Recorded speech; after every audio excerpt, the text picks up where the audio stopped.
Where to eat in Southern California.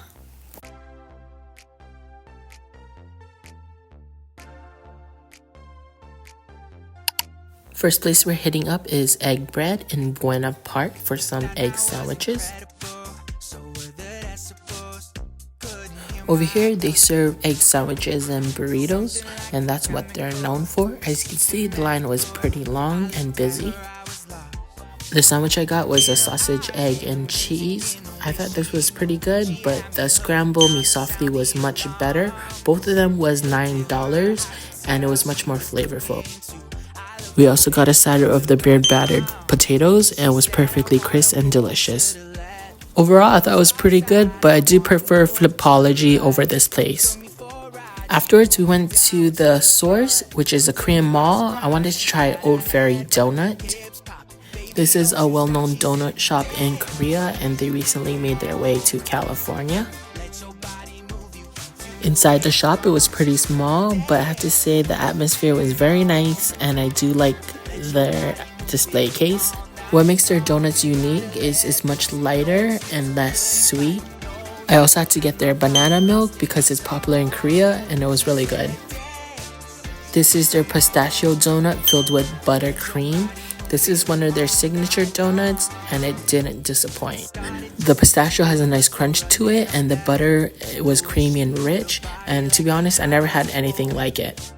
Another donut I got to try was the creme brulee one. It had a nice custard filling. I will definitely be back to try their other donuts as well. We then headed upstairs to Monday to Sunday Cafe. Inside was very elegant and classy. We came here just for their shave ice, but they do serve coffee and brunch stuff as well. Here is the shave ice we got. It was the strawberry and melon flavor. It came with a side of azuki beans to cut the sweetness of it. The ice was pretty soft and the flavors was pretty potent, but for $13, I would say it was okay. We then headed over to Bubble World. It is an interactive museum. I would recommend paying the VIP price so you don't have to wait in line. The line was really long. This was my favorite room at the museum. It was so much fun, it made me feel like a kid again.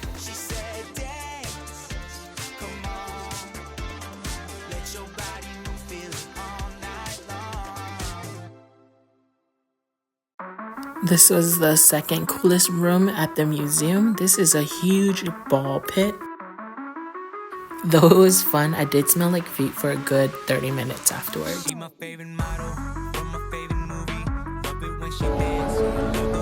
Besides the interactive room, there was a lot of photo opportunity as well.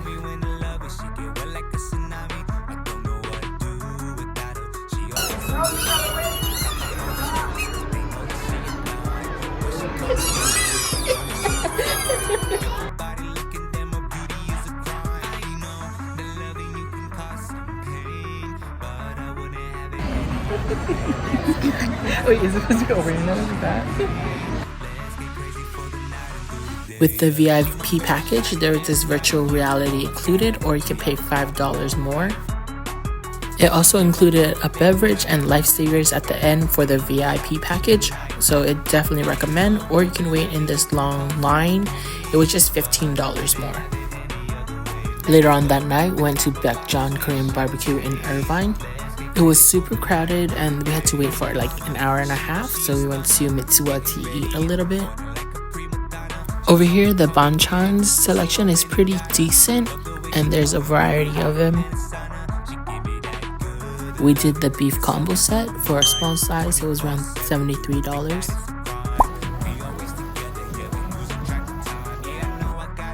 Though it's pretty pricey, but the meat quality is pretty high, and they have multiple locations around California, so you can say this place is good.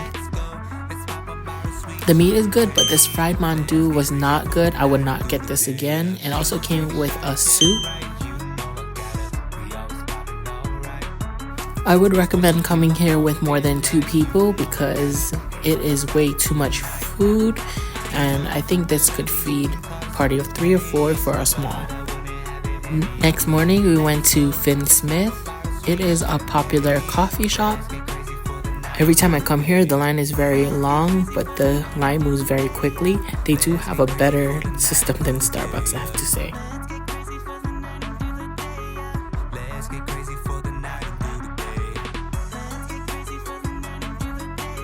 Here's the drinks that we got. On the left is a coconut coffee, in the middle is a blueberry matcha, and on the right is a cafe soda, which is regular Vietnamese coffee. I enjoyed the blueberry matcha. It has a hint of blueberry, which made it unique. Out of the other two coffee, the coconut coffee was better. We then headed over to Vang for some Vietnamese food. Food here, the pricing is fairly reasonable and cheap, I would have to say. Their signature dish here is their bò nè, which is a Vietnamese steak and eggs that is cooked on a sizzling hot pan. It has meatballs as well, and you dip your bread into it. I have to rate this place a 3.5 out of 5. I'm still on a hunt for the best bò nè in OC. Another dish I tried there was the bum tôm cua chả cá. This one was pretty good as well. It was very flavorful and cheap. Afterwards, we headed over to Irvine Spectrum Mall and went to Honey and Butter. I have to say this is one of the best macaroon spots that I tried. They have so much unique flavors and it's so flavorful and delicious.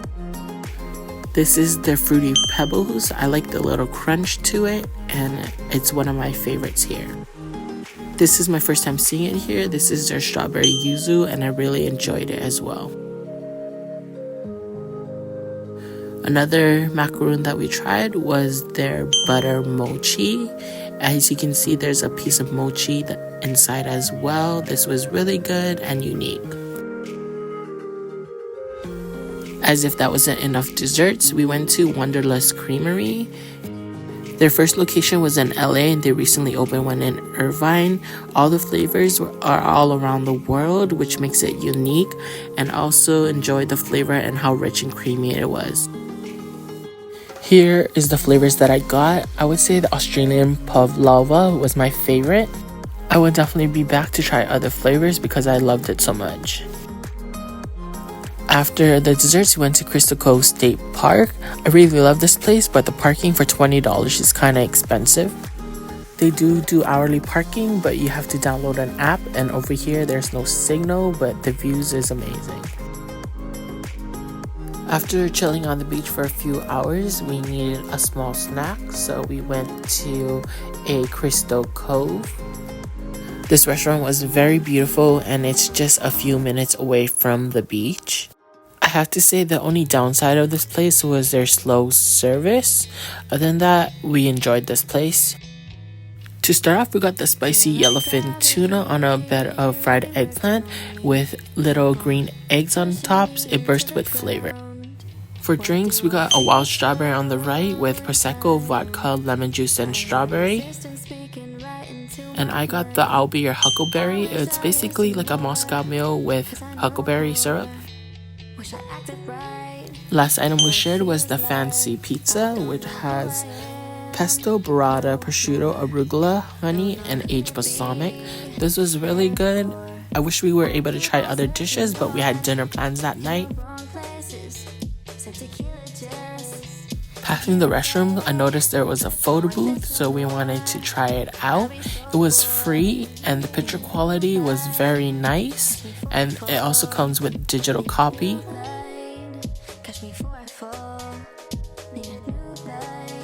For dinner that night, we went to Maji Curry. It is located in Irvine. Their menu is pretty simple and small. It is very limited seating. What gravitated me to try this place is it's an award-winning curry spot in Japan. The dishes that I got to try here was the pork cutlet curry. You pour this unique cheese sauce on top, and I got the hamburger steak curry, and you also have this unique cheese sauce on top as well. In the beginning, I didn't like this curry at all, but after a while, the spice kicked in and it started to taste good, but I still prefer Curry House over this place. Afterwards, we went to get boba at Orabae. It was just down the street, and every time I pass this place, a lot of people are lining up, so I wanted to try it out. I end up getting the metal Buddha milk tea. The workers are very knowledgeable and I thought it tastes alright for a 45-minute wait. This is the Hokkaido metal Buddha oolong one and it didn't taste good. Next morning we drove down to San Diego and the first place we wanted to hit up was Love Song Coffee and Market. This coffee shop, the line was pretty long as well, but the atmosphere was very nice. There's also a little spot to shop while we wait in line. I think this was the perfect spot to stop by after an hour-and-a-half drive.